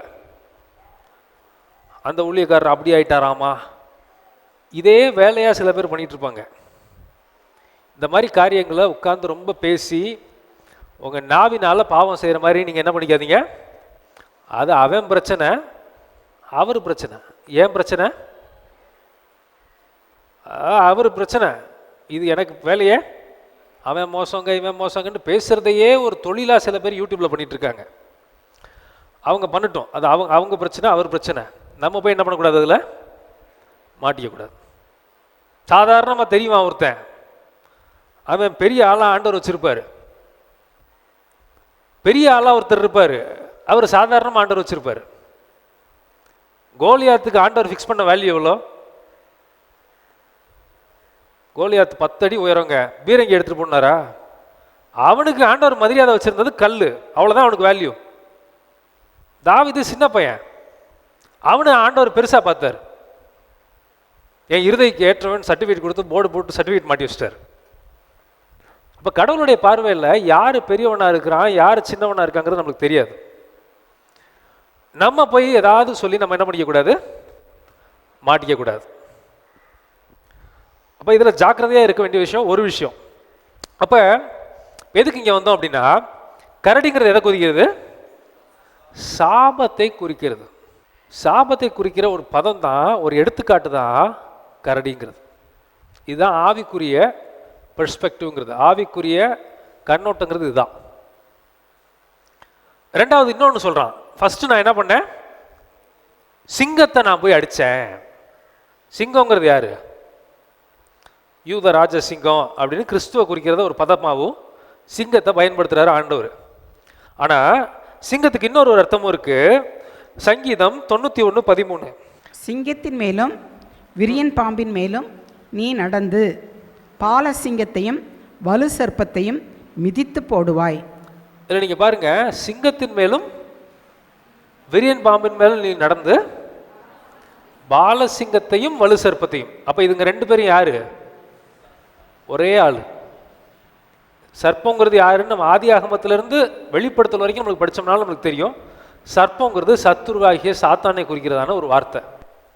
அப்போ இந்த இடத்துல சிங்கம்னு சொல்லப்பட்டிருக்குது. அதே சாத்தானையும் அவனுடைய ஆவிகளையும் சொன்னது தான் ஆவிக்குரிய கண்ணோட்டம், ஆவிக்குரிய பெர்ஸ்பெக்டிவ், ஆவிக்குரிய வெளிப்பாடுங்கிறது. சிங்கங்கிறது சத்துருவையும் அவனுடைய அவன் உபயோகிக்கிற ஆயுதமாகிய பாவத்தையும் குறிக்கிற ஒரு பதம். கரடிங்கிறது என்னது? சாபம். அதுக்கு காரணமாக யார் இருக்கா? பிசாசும் அவனோட கூட இருக்கிற அசுத்தாவிகளும் இந்த சிங்கத்துக்கு ஒப்பனையாக சொல்லப்பட்டிருக்கு. இதை ரெண்டையும் தாவீது தனிமையில் காட்டில் ஜெயிச்சான். இதை ஜெயிச்சது வெளியில் யாருக்கும் தெரியுமான்னு கேட்டால் யாருக்கும் தெரியாது. அவங்க அம்மா அப்பா கூட தெரியுமான்னு கேட்டால் தெரியாது. அவன் சகோதரர்களுக்கு தெரியுமான்னு கேட்டால் தெரியாது. இப்போ தாவீது கோலியாத்துக்கு முன்னாடி வந்து நிற்கும்போது சவுல் கிட்ட அதை சொல்கிறான். என்ன சொல்கிறான்? ஒரு காலத்தில் காட்டுக்குள்ளே நான் தனியாக உட்காந்துட்டு இருக்கும்போது ஆடை பிடிக்கிறதுக்கு வந்துச்சு. எது வந்தது? கரடி வந்தது. சிங்கம் வந்துச்சு. இந்த ரெண்டையும் நான் அடித்து கொலை பண்ணேன், வாயை பிடிச்சி இது பண்ணி கொலை பண்ணேன். இதை நான் ஜெயித்தேன். இதை ஜெயிச்சதுனால நான் யாரை ஜெயிக்க போகிறேன்? கோலியாத்தையும் ஜெயிக்க போகிறேன். ஆனால் இதில் என்ன முக்கியமான விஷயம்னா, இந்த ஃபஸ்ட்டு ரெண்டையும் ஜெயிச்சது உலகத்தில் இருக்கிற யாருக்குமே தெரியாது. தனிமையில் ஜெயிச்சான், காட்டில் ஜெயிச்சான். காட்டில் கை தட்டி அப்பா சிங்கத்தை கொண்டுட்டான்ப்பா, கரடியை கொண்டுட்டாப்பான்னு கை தட்டி பாட்டு பாடி சவுல் கொன்றது 1000, தாவீது கொன்றது 16000 சொல்கிறதுக்கு ஒருத்தர் கூட இங்கே கிடையாது. ஜெயிச்சதுனால தான் அவனால் என்ன பண்ண முடிஞ்சுன்னா கோலியாத்தை ஜெயிக்க முடிஞ்சு. இதில் 2 விஷயம் நம்ம புரிஞ்சுக்கணும். ஒன்று என்னன்னா, இதுதான் உள்ளான வெற்றி, யாருக்கும் தெரியாத வெற்றி. இதை நீங்கள் பண்ணீங்கன்னா தான் வெளியில் ஜெயிக்க முடியும். அதை பண்ணும் இந்த ஜெயத்தினால உங்களுக்கு புகழோ புகழ்ச்சியோ ஒன்றுமே வராது. ஆனால் உள்ளுக்குள்ளே நீங்கள் அவனை ஜெயிச்சிருப்பீங்க. இதில் ஆவிக்குரிய கண்ணோட்டம், சாபத்தை ஜெயிச்சான், பாவத்தை ஜெயிச்சான், சத்ருவை ஜெயிச்சான், கோலியாத்தையும் ஜெயிச்சான். கோலியாத்தை ஜெயித்த பிறகுதான் 10 வருஷமோ 15 வருஷமோ கழிச்சு ராஜாவாகிறான். அது அதுக்கப்புறம் வெளியில் வந்த வெற்றி. உள்ளான வெற்றி அவன் சத்ருவாகிய சாபத்தையும் பாவத்தையும் பிசாசையும் ஜெயிச்சதில் தான் அந்த வெற்றியினுடைய ரகசியமே. 2வது, இவனுடைய வாழ்க்கையிலே இன்னொரு விஷயத்தில் இவன் ஜெயிக்கலை. அங்கே ஜெயிச்சது உண்மை, அங்கே ஜெயிச்சது உண்மை. இப்போ பெரிய ராஜாவாயிட்டான், ஆண்டவரோட நல்ல க்ளோஸாக இருக்கிற ஆள், ஆண்டவரோட ரொம்ப செல்ல பிள்ளைவன் தாவீது. அப்பேற்பட்ட ஆள் பெரிய பெரிய யுத்தங்கள் எல்லாம் ஜெயிக்கிறான், பெலிஸ்தியரை ஜெயிக்கிறான். சரித்திரம் சொல்லுது, தாவீது கோலியாத்துடைய 5 சகோதரர்கள் இருந்தாங்க, 5 சகோதரர்களையும் ஜெயிக்கிறான். அதனால தான் 5 கூழாங்கல் எடுத்தான் அப்படின்லாம் சொல்கிறாங்க. இதே தாவீது நல்லா போயிட்டு இருக்கும்போது ஒரு சம்பவம் நடக்குது. பத்சேபால்னு ஒரு லேடி, ஒரு பெண் இருக்கா, அவனுடைய ஹஸ்பண்ட் தான் யாரு? உரியா. இவன் தெரிந்தும் இந்த இடத்துல தவறி விழுந்துட்டான். அது என்ன நடந்துச்சுன்னு உங்களுக்கு தெரியும். அப்போ ஆண்டவர் சொல்கிறாரு, 2 சாமுவேல் 12:12 வாசிக்க ஏற்பமா? நீ ஒளிப்பிடத்தில் அதை செய்தாய், நானோ இந்த காரியத்தை இஸ்ரவேலர் எல்லாருக்கும் முன்பாகவும் சூரியனுக்கு முன்பாகவும் செய்விப்பேன் என்றார் என்று சொன்னான். போதும், ஒளிப்பிடத்தை தோத்துட்டார். யார்கிட்ட? பத்சேபால்ங்கிற இச்சை கிட்ட தோத்துட்டார். தீர்க்கதரிசின்னு சொல்கிறான். நீ ஒரு காலத்தில் என்ன பண்ண? ஒளிப்பிடமாகிய காட்டுக்குள்ள பாவத்தையும் சாபத்தையும் ஜெயிச்ச. அதனுடைய உருவகம் தான் கரடியும் இந்த சிங்கமும். இங்கே ஜெயிச்ச. அங்கே ஜெயிச்சதுனால தான் நீ என்ன பண்ண? கோலியாத்தை ஜெயிச்ச. அதுக்கு தேவையான அபிஷேகத்தை நான் கொடுத்தேன். ஆனால் இப்போ நீ என்ன பண்ணிட்ட? இன்னொரு ஒளிப்பிடத்தில் தவறிட்டேன்னு சொல்லிட்டு அதோட நிற்கல. அவர் ஆண்டவர் எப்படி நியாயம் செய்கிறார் பாருங்க.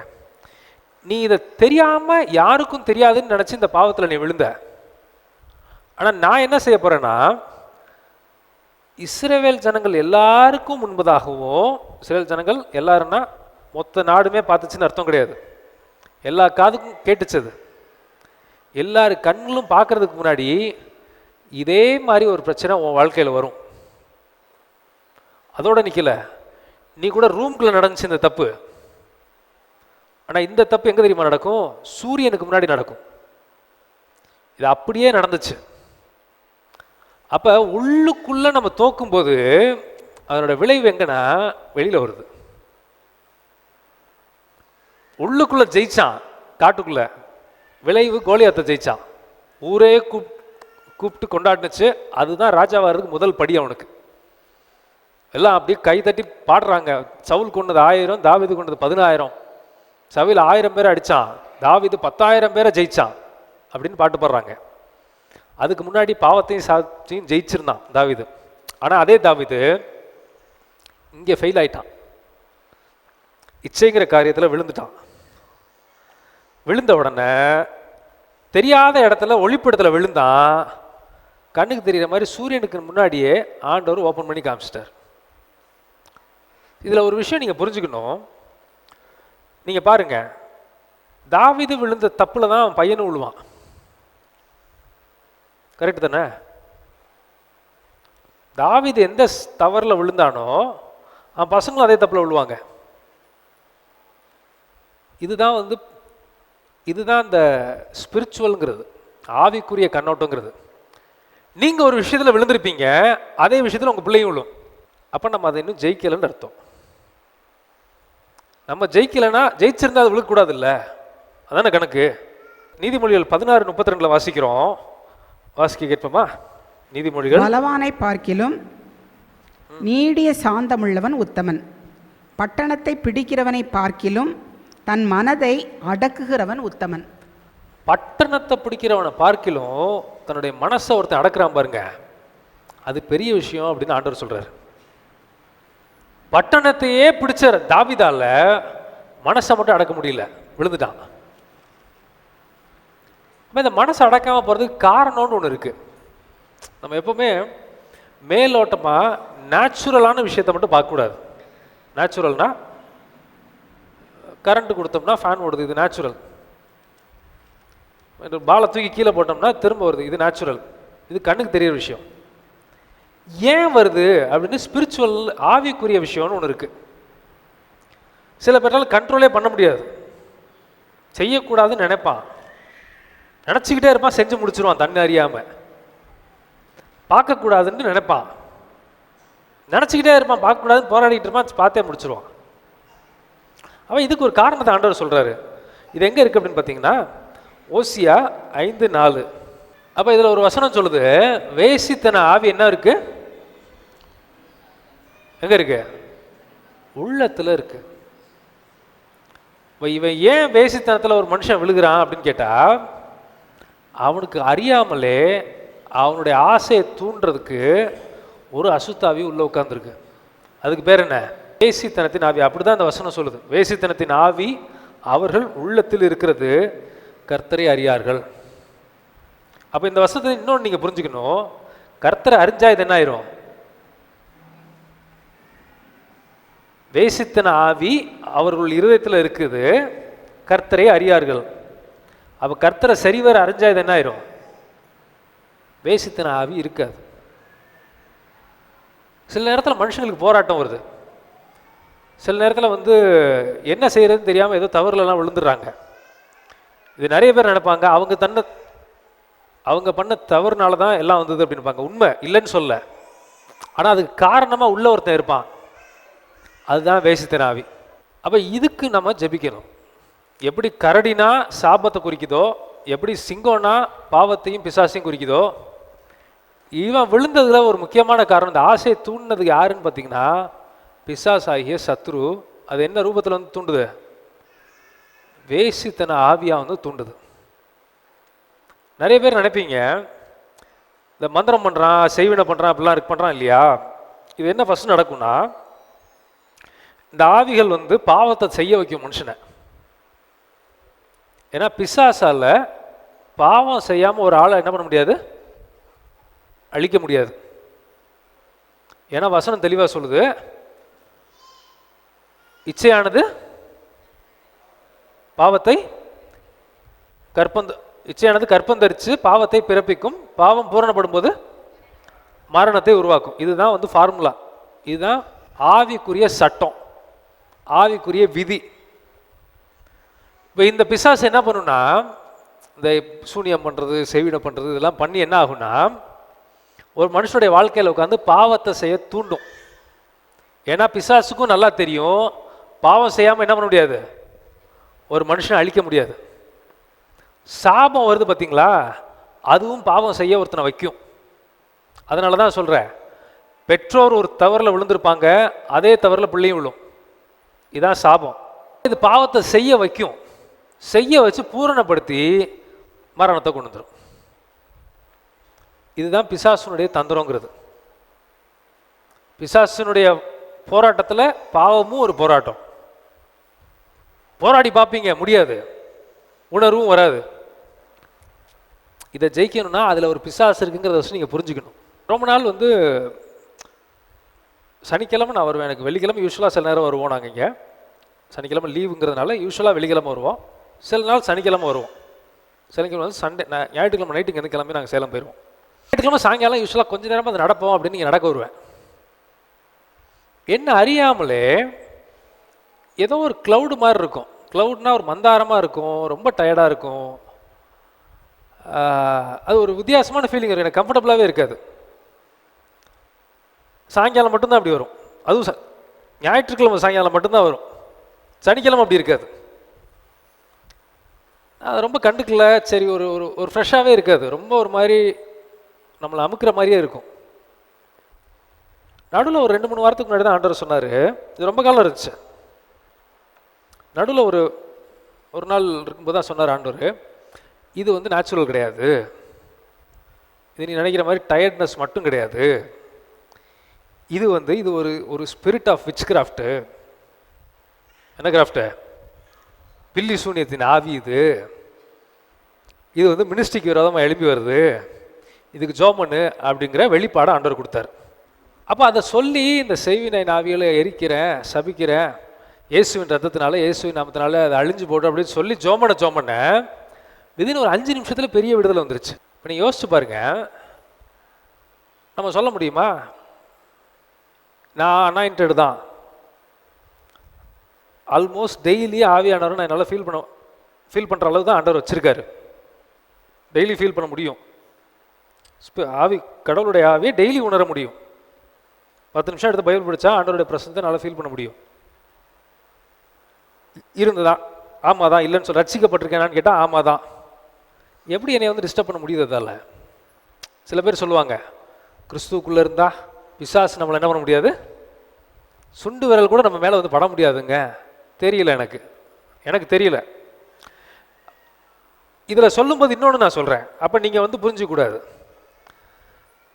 வீட்டில் ஒய்ஃப் வந்து திட்டினா என்ன நினச்சிக்கூடாது, நார்மலாகவே அது பேய் தான் பிரதர், இன்னைக்கு ரொம்ப பேய் இருக்குது அப்படின்னு இருக்கிறத பூரா பேயின்னு சொல்லக்கூடாது.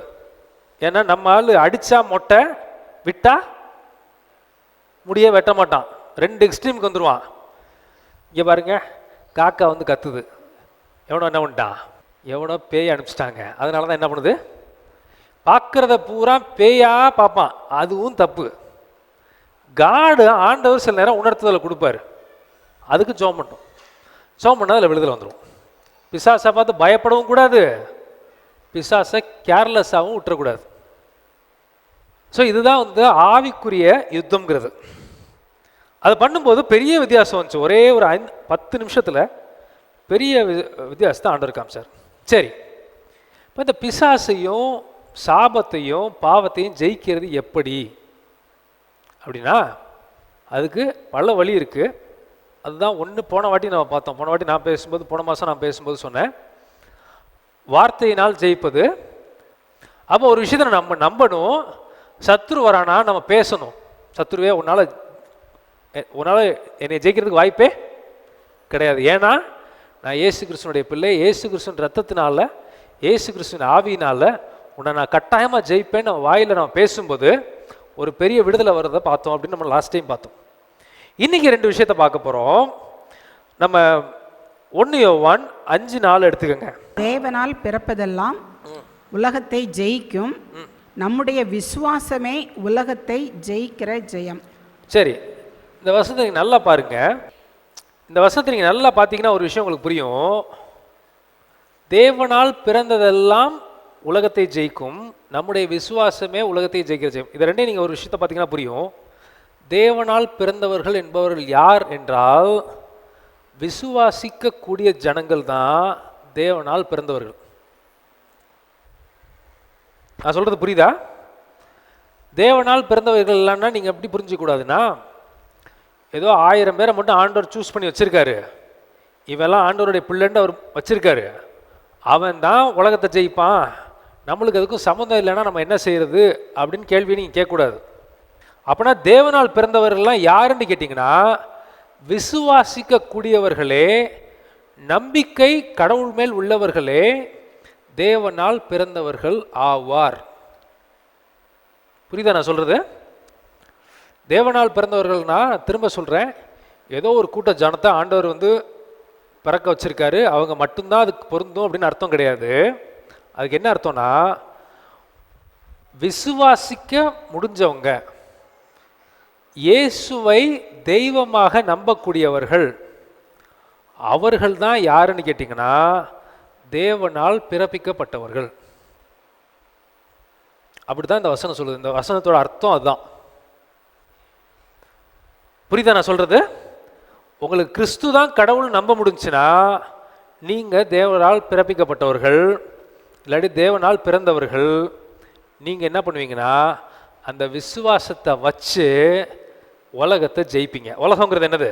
நான் இதைத்தான் போன வாட்டி சொன்னேன். நான் என்ன, ஆண்டவர் என்ன சொன்னார்? நான் உலகத்தை ஜெயித்தேன், இந்த உலகத்தில் இருக்கிறவைகளை விட உங்களில் இருக்கிறவர். அப்போ அந்த மண்ணு கட்டு குப்பையெல்லாம் அவர் சொல்லலை. இந்த உலகத்தில் பிசாசு ஒருத்தன் இருக்கான் பாருங்க, அவனை நான் ஜெயித்தேன். அப்போ இந்த பிசாசை ஜெயிக்கிறதுக்கு இந்த 3 வசனத்தையும் நீங்கள் வச்சு எழுதி பார்த்துட்டு நீங்கள் பார்த்தீங்கன்னா உங்களுக்கு ஒரு விஷயம் புரியும். இந்த உலகத்தை ஜெயிக்கணும், பிசாசு ஜெயிக்கணும், சாபத்தை ஜெயிக்கணும், பாவத்தை ஜெயிக்கணும்னா, இந்த அசுத்தாவிகளை ஜெயிக்கணும்னா அதுக்கு முக்கியமாக இருக்க வேண்டிய ஒரு விஷயம் என்னன்னா விசுவாசம். நம்பிக்கை இல்லாமல் நீங்கள் ஜெபம் பண்ணீங்கன்னா எப்படி கல் மேலே தண்ணி ஊற்றினா அது உள்ளே இறங்காதோ அது மாதிரி போயிடும். எந்த அளவுக்கு விசுவாசம் இருக்கோ அந்த சாரம்னா என்ன? அதில் உள்ள சத்து, அபிஷேகத்தில் இருக்க வல்லமை உங்கள் இருதயத்துக்குள்ளே இறங்கும். எந்த அளவுக்கு விசுவாசிக்காமல் இருக்கீங்களோ, யாரு தான் உங்கள் மேலே தலையில் கையை வச்சு ஜோம் பண்ணாலும், அபிஷேகமே இறங்கினாலும் அது மண்ணு கல் மேலே ஊற்றின தண்ணி மாதிரி ஓடிடும். அதை உள்ளே இழுத்துக்குரிய ஒரு பஞ்சு மாதிரி விசுவாசங்கிறது. பஞ்சு எப்படி தண்ணியை இழுக்கும், எப்படி மண் எப்படி தண்ணியை உறிஞ்சும், அது மாதிரி ஆவியானவருடைய கிருபைய, ஆவியானுடைய வல்லமை நம்ம உள்ளே இறங்கணும் அப்படின்னா அதற்கு தேவையான ஒரு விஷயம் விசுவாசம். விசுவாசம் என்ன? நம்பிக்கை. அதுதான் ஆண்டவர் சொல்றாரு, உங்களுடைய விசுவாசமே உலகத்தை ஜெயிக்கிற ஜெயம். அப்படி விசுவாசிக்க முடிஞ்சிச்சுன்னா நீங்க தேவனால் பிறக்கப்பட்டவர்கள், தேவனால் பிறந்தவர்கள். ரெண்டாவது முக்கியமான விஷயம் ரோமர் 8:26 வாசிக்கிறோம், எல்லாம் எடுங்க. அந்தபடியே ஆவியானவரும் நமது பலவீனங்களில் நமக்கு உதவி செய்கிறார், நாம் ஏற்றபடி வேண்டிக் கொள்ள வேண்டியது. போதும் போதும் போதும். பைபிள் வந்து எது தப்பு ரைட்டுன்றதை மட்டும் சொல்லாது, ரைட்டை எப்படி செய்யணுங்கிறதுக்கும் உங்களுக்கு பலனை கொடுக்கும். அதுதான் பைபிள். எல்லா மதமும் சொல்லும் எது தப்பு ரைட்டுன்னு, ஓரளவுக்கு சொல்லும். அது பாதி தப்பாக சொல்லும், பாதி ரைட்டாக சொல்லும், அதை விடுங்க. கிறிஸ்து என்ன சொல்லுவார்னா, நான் ரைட் எதுன்னு உனக்கு சொல்கிறேன், அந்த ரைட்டை செய்கிறதுக்கு பலத்தையும் நான் கொடுக்குறேன், என்கிட்ட வந்து மட்டும் நீ வான்னு கேட்குறாரு. அதுதான் அவர் கேட்குறாரு. மனுஷனால் ஆகாதவைகள் தேவனால் ஆகும். முடியலையா? ஏன்ட்ட வா, நான் உதவி செய்கிறேன், விடு, நீ முயற்சி செய்ய. உன் முயற்சியில்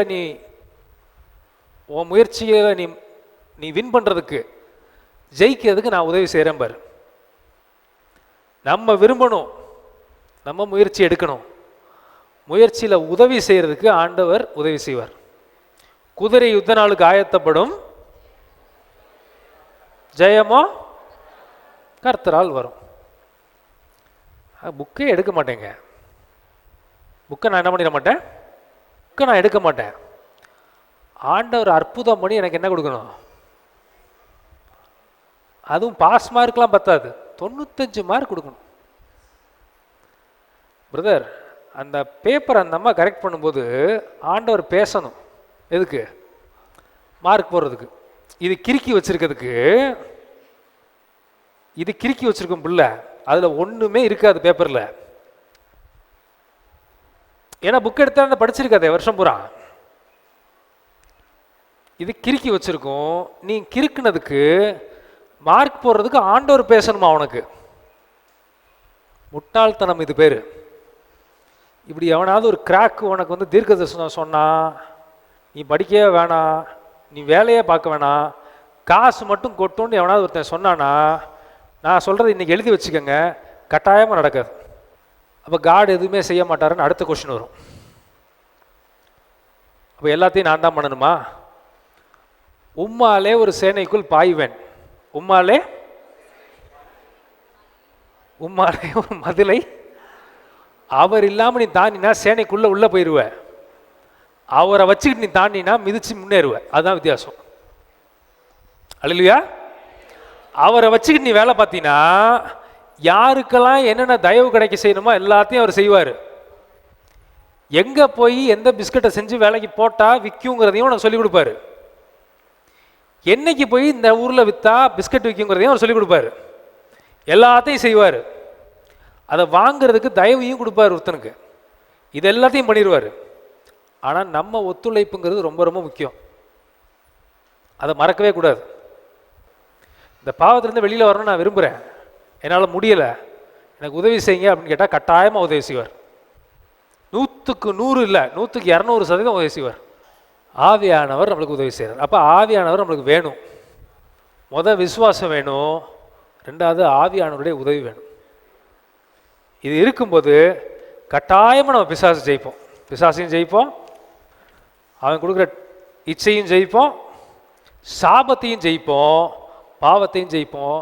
இதுக்கு எல்லாத்துக்கும் காரணமாக இருக்கிற பிசாசை என்ன பண்ணுவோம்? கட்டாயமாக ஜெயிப்போம். அதில் மாற்று கருத்தே இல்லை.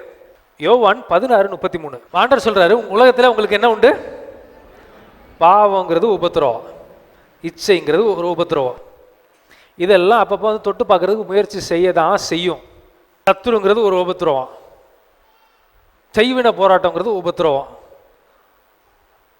அசுத்தாவினுடைய பிரச்சனைங்கிறது ஒரு உபத்திரவம். இது அப்பப்போ வந்து சுரண்டி என்ன பண்ணும்? பார்க்கும். ஆண்டவர் ஒன்று சொல்கிறாரு, உலகத்தில் இதெல்லாம் இருக்கத்தான்ப்பா செய்யும். ஏன்னா நீ எங்கே இருக்க? உலகத்தில் இருக்கிற. உலகத்தில் இருக்கிறீன்னா இந்த மாதிரி குட்டி குட்டி பிரச்சனைகளோ பெரிய பிரச்சனையோ வரதான் செய்யும். உலகத்தில் பிரச்சனையே வராதுன்னு அவர் என்ன பண்ணல, நம்மளுக்கு சொல்லலை. அதோடு முடிச்சிக்காமல் அவர் இன்னொன்று சொல்கிறாரு, நான் ஆனாலும் திறன் கொள்ளுங்கள், நான் உலகத்தை ஜெயித்தேன். இப்போ இதை படிக்கும்போது நம்மளுக்கு ஒரு கேள்வி வரும், கடவுள் தோற்க முடியுமா? கடவுள் பாவத்தில் விழ முடியுமா? வாய்ப்பே இல்லையே. அப்புறம் எதுக்கு இங்கே உட்காந்து அவர் எழுதியிருக்காரு? எனக்கு இந்த கேள்வி வந்தது. கடவுள் மனுஷனை வந்தால் கட்டாயமாக ஜெயிச்சு தான் ஆகணும். வீழ்ச்சிங்கிறதே இல்லாதவர் அவர். பிசாசம் மேற்கொண்டு தான் ஆகணும், மேற்கொண்டு தான் ஆவார். ஏன்னா அவர் தேவன், மனுஷ சாயலில் வந்தார், மனுஷ ரூபத்தில் வந்தார். அப்போ இங்கே ஜெயிச்சேங்கிறது பார்த்தியா, நான் ஜெயிச்சிட்டேன் அப்படிங்கிறதுக்கு சொல்ல. அவர் என்ன தீமில் அதை சொல்கிறார் அப்படின்னா, எந்த கண்ணோட்டத்தில் சொல்கிறாருன்னா, உனக்காண்டி நான் ஜெயித்தேன். உலகத்தை யாருக்காண்டி ஜெயித்தேன்? எனக்காக ஜெயிக்கலை, நான் ஜெயிச்சு தான் ஆவேன். எனக்கு தெரியும், என்னுடைய பிள்ளைகளாக இருக்கிற உனக்கு ஒவ்வொருவருக்காகவும் நான் என்ன பண்ணேன்? உலகத்தை ஜெயித்தேன். அதனால் நீ என்ன பண்ண? ஸ்ட்ராங்காக இரு. அல்லேலூயா. எனக்காக நான் ஜெயிக்கல இந்த உலகத்தை, உங்கள் ஒவ்வொருவருக்காகவும் நான் என்ன பண்ணேன்? ஜெயித்தேன். உனக்காண்டி ஜெயிச்சேன் இல்லையா, அதனால் நீனும் ஜெயிப்ப. அதான் அவர் சொல்ல வந்தது.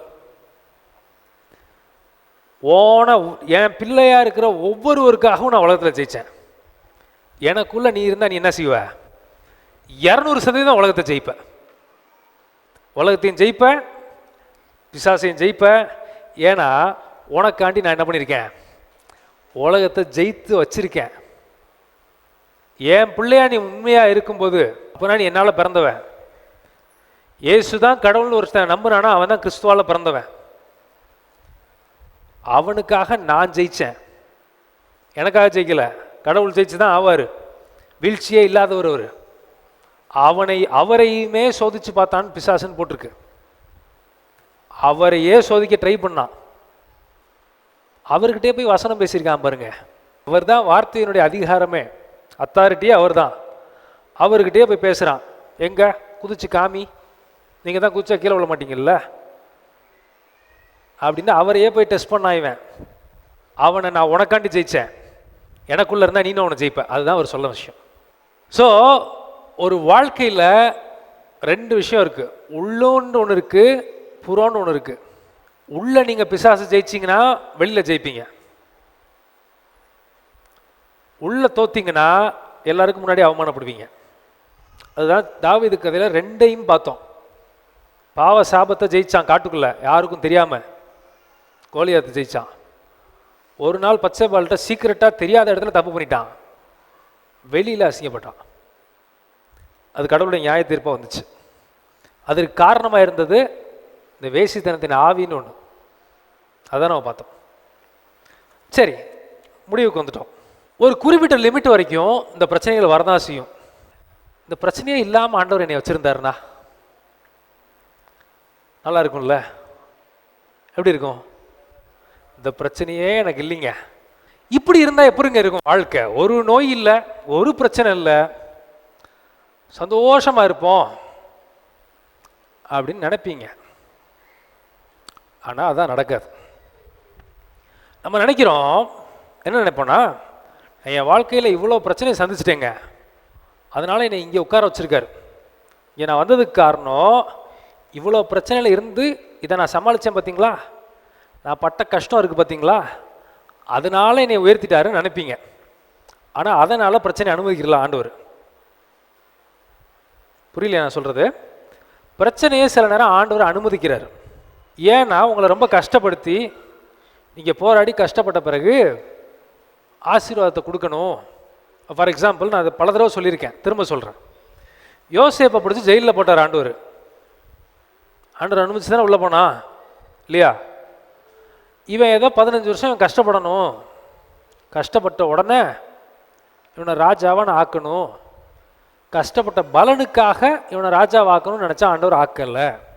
நல்லா புரிஞ்சுக்கங்க. நீங்கள் ஏதோ ரொம்ப கஷ்டப்பட்டுட்டீங்க பார்த்தீங்களா, எவ்வளோ பொறுமையாக என் பிள்ளை இருந்துச்சு, அதுக்காக ஆசீர்வாதத்தை கொடுக்குறாருன்னு கேட்டால் அப்படி கிடையாது. சில நேரம் பிரச்சனையை அதுக்காகவும் ஆண்டவர் அலோவ் பண்ணுறது கிடையாது. ஏன் அலோவ் பண்ணுறாருன்னா, நீ இங்கே போய் உட்காரும்போது கவுந்து கீழே விழக்கூடாதுல்ல, ஆசீர்வதிக்கப்படும் போது கவுந்து நீ மண்ணுக்குள்ளே போகக்கூடாதுல்ல, நம்மளுக்கு புரிதல் இருக்கணும்ல. அதற்காக பக்குவப்படுத்துறதுக்கு தான் பிரச்சனை அனுமதிக்கிறார். நான் சொல்றது புரியுதா? உங்களை கஷ்டப்படுத்தி உங்களை கண்ணீர் வெடிக்க வச்சு அதுக்கப்புறம் ஆசீர்வதிக்கிறதுங்கிறது ஆண்டவர் விருப்பம் கிடையாது. பிரச்சனையை அவரை அனுமதிக்கிறதுக்கு அதுக்கும் காரணம் கிடையாது. ஏன் பிரச்சனை அனுமதிக்கிறார்னா, நீ ஆசீர்வதிக்கப்படும் போது நீ கவுந்து மண்ணுக்குள்ளே போயிடக்கூடாது, அந்த ஆசீர்வாதம் உனக்கு சாபமாயிடக்கூடாது. ஆசீர்வதிக்கப்படும் போது உனக்கு சில புரிதல் இருக்கணும், சில எக்ஸ்பீரியன்ஸ் இருக்கணும். எக்ஸ்பீரியன்ஸ்னா என்ன? அனுபவம் இருக்கணும். அந்த அனுபவம் இருந்தால் தான் நீ ஆசீர்வாதத்தில் நினச்சி நிற்ப. அந்த அனுபவம் இல்லாமல் ஆசீர்வாதத்துக்கு போய் உன்னை நிப்பாட்டினார்னா அந்த ஆசீர்வாதம் உனக்கு சாபமாயிரும். சின்ன பிள்ளைகிட்ட போய் கத்தியை கொடுத்த கதையாயிரும். சண்டை போடுறதுக்கு சொல்லி கொடுக்கணும், 10 வருஷம் ப்ராக்டிஸ் பண்ணணும், அதுக்கு அடுத்து தான் சண்டை போடணும்.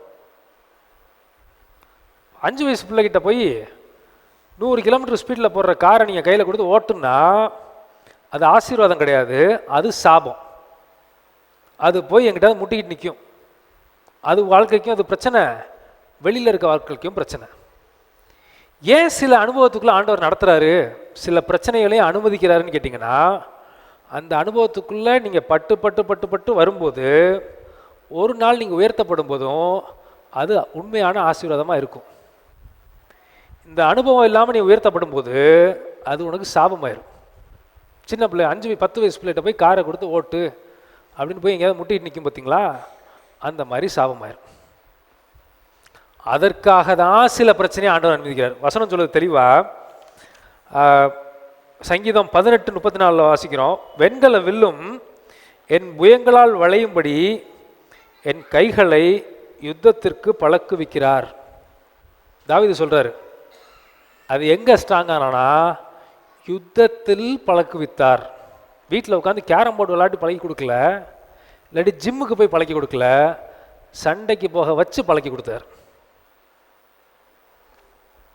சண்டை போட்டு கோலியாத்தை ஜெயித்து பெலிஸ்தரை மிதித்து எமோரியர் பக்கத்தில் இருக்கவங்க எல்லாம் ஜெயிச்சாதான் இவன் கையை வச்சே வில்லையே வளைக்க முடியும். ஸோ பிரச்சனைகளை சில நேரம் ஆண்டவர் அனுமதிக்கிறார். எதுக்குன்னா உங்களை பக்குவப்படுத்தி அவருடைய சித்தத்தில் வந்து நிப்பாட்டுறதுக்கு.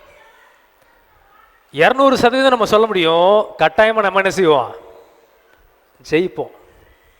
உள்ளேயும் ஜெயிப்போம், வெளியேயும் ஜெயிப்போம்.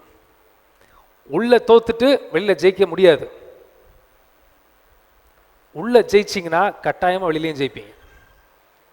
இதை மறக்கவே மறக்காதீங்க. நம்ம எல்லாரும் எழுந்து நின்று ஆண்டோடைய சமூகத்தை நோக்கி பார்ப்போம். எங்கள் இறக்கமுள்ள அன்பு பரிசுத்த பிதாவே, இயேசுவின் நாமத்தினாலே உங்களுடைய சமூகத்துக்கு வருகிறோம் சுவாமி. நாங்கள் உள்ளேயும் ஜெயிக்கணும், உட்புறமும் ஜெயிக்கணும், வெளிப்புறமும் ஜெயிக்கணும்ப்பா. எப்படி தாவீதாகிய உங்களுடைய தாசன் பிசாசை ஜெயிச்சானோ, சாபத்தை ஜெயிச்சானோ, பிசாசும் அவனுடைய சாபத்தையும் ஜெயிச்சானோ, அதே மாதிரி நாங்கள் உள்புறமும் ஜெயிக்கணும், வெளிப்புறமாக நிற்கிற கோலியாத்தையும் ஜெயிக்கணும் சுவாமி. உம்மேல் வச்சிருக்க நாங்கள் விசுவாசத்தினால், உம்முடைய ஆவியினால் கட்டாயமாக ஜெயிப்போங்கிறதுல எங்களுக்கு மாற்று கருத்தே இல்லைப்பா. ஜெயம் உம்முடையது. குதிரை இத்தனை நாளுக்கு நாங்கள் ஆயத்தப்படுறோம். ஜெயத்தை கொடுக்குற தேவன் நீங்கள் இருக்கீங்க சுவாமி. அதற்காக நாங்கள் துதிக்கிறோம், சோத்திரிக்கிறோம். வந்திருக்கிற ஒவ்வொருவரையும் அப்படி ஜெயமுள்ள வாழ்க்கைக்குள்ளதாக நடத்த வேண்டுமா நான் ஜெபிக்கிறேன். இயேசுவின் நாமத்தினாலே கர்த்தாவே, அப்படிப்பட்ட ஜெயத்தின் ஆவியினால் உடைய பிள்ளைகளை நிரப்ப வேண்டுமா நான் ஜெபிக்கிறேன். கோலியாத்தை ஜெயித்தது தாவீதோட பலன் இல்லை, கோலியாத்தை ஜெயிச்சது உம்முடைய ஆவியின் பலன். கோலியாத்துகள் விழட்டும். உடைய பிள்ளைகளுக்கு விரோதமாக எழும்பி வருகிற பொல்லாத வல்லமைகள் எல்லாம் மடியட்டும் இயேசுவின் நாமத்தினால். கர்த்தாவே, உங்களுடைய பிள்ளைகளை நீங்க பக்குவப்படுத்துவீங்க. வெண்கல வில்லும் எங்களுடைய புயங்களால் வளையத்தக்கதாக அநேகரை நீங்க இங்கே உருவாக்கியிருக்கீங்க சுவாமி. சத்துருவை பார்த்து பயப்படுறவர்கள் அல்ல, கோலியாத்தினுடைய அம்புகளை பார்த்து பயப்படுறவங்க இல்லை. வெண்கல வில்லையும் எங்களுடைய புயங்களால் வளைக்கத்தக்க உடைய அபிஷேகத்தினால், விசுவாசத்தினால் எங்கள் ஒவ்வொருவரையும் நிரப்ப வேண்டுமாக நான் ஜெபிக்கிறேன். பிசாசை பார்த்து பயந்த காலம் மாறி உம்முடைய பிள்ளைகளை பார்த்து பிசாசுகள் பயப்பட நீங்க உதவி செய்யுங்க. வனாந்திரத்தில் நீங்க பிசாசை ஜெயிச்சிங்கப்பா. வெளியில பிசாசு உண்மை பார்த்து ஓடுனுச்சு. அதே அபிஷேகத்தினால், உம்முடைய பலத்தினால் எங்கள் ஒவ்வொருவரையும் நிரப்ப வேண்டுமா நான் ஜெபிக்கிறேன். வில்லை வளைக்க மட்டும் இல்லை, வில்லை உடைக்கத்தக்கதாக உம்முடைய அபிஷேகத்தினால் நிரப்புங்க சுவாமி. கர்த்தாவே, இந்த இடத்துல உம்முடைய அபிஷேகம் பலமாய் கிரியை செய்யட்டும். மனுஷனால் ஆகாதவைகள் தேவனால் ஆகும்னு வாசிக்கிறோம். கர்த்தருடைய ஆவியின் பலத்தினால் நாங்கள் முன்னேறி செல்ல எங்களுக்கு உதவி செய்யும். எழும்பி வருகிற சத்துருவை ஜெயிக்க நீங்க உதவி செய்யும். அவனுடைய தலையை நசுக்க நீங்க உதவி செய்யும். உம்முடைய நாம மகிமைக்காக மாத்திரம் இதை நீங்க செய்ய வேண்டுமா நான் ஜெபிக்கிறேன். உம்முடைய வல்லமை நிரப்பு. உம்முடைய விசுவாசத்தின் ஆவியினால் எங்கள் பிள்ளைகளை நிரப்புங்க சுவாமி.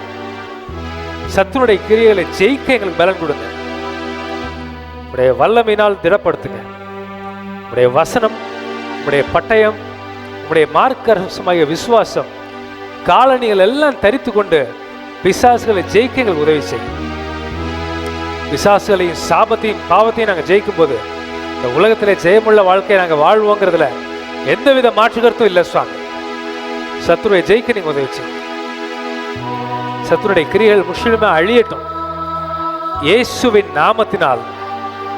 இயேசுங்கிற பெரிய நாமத்தினால் நான் உலகத்தை ஜெயித்தேன் நீங்க சொன்னீங்க. எங்களுக்காக நீங்க ஜெயித்தீங்க சுவாமி. உங்களுக்காக நீங்க ஜெயிக்கல. அப்கோர்ஸ் நீங்க ஜெயத்தினால் ஜெயப்பெற்றுத்தான் ஆவீங்கிறது எங்களுக்கு தெரியும். எங்கள் ஒவ்வொருவருக்காக நீங்க இந்த உலகத்தில் உள்ள காரியங்களையும் பிசாசையும் ஜெயித்தீங்க. அந்த ஜெயத்துக்கு பங்காளிகளா எங்களை மாற்றுங்க. இயேசு கிறிஸ்துவின் ஈடு நேற்று நாமத்தினால் எங்கள் ஜபங்களை எல்லாம் ஏறெடுக்கிறோம். ஜீவனுள்ள நல்ல பிதாவே, ஆமென். நம்முடைய கர்த்தராகிய இயேசு கிறிஸ்துவினுடைய கிருபையும் பிதாவாகிய தேவனுடைய அன்பும் பரிசுத்த ஆவியினுடைய அந்யோன்ய ஐக்கியமும் இன்றும் என்றும் சதாகாரங்களிலும் நம்மனோடு கூட இருப்பதாக. தேவ ஆசீர்வாதத்தோடு அடியாரை அனுப்போம். வார்த்தை என்னும் அப்பத்தாலே போஷித்து வளர்ப்பையும் எப்போதும் தேடி வந்து மனதார போற்றினோம். மோட்சலோகத்தில் கழித்து உம்மை வாழ்த்தி தொழுவோம். என் ஆத்துமாவே கர்த்தரை ஸ்தோத்திரி, என் முழு உள்ளமே அவருடைய பரிசுத்த நாமத்தை ஸ்தோத்திரி. என் ஆத்துமாவே கர்த்தரை ஸ்தோத்திரி, கர்த்தர் செய்த சகல உபகாரங்களை மறவாதே. ஆமேன், ஆமேன். ஹல்லேலூயா, ஹல்லேலூயா, ஹல்லேலூயா. God bless you. ஆமேன்.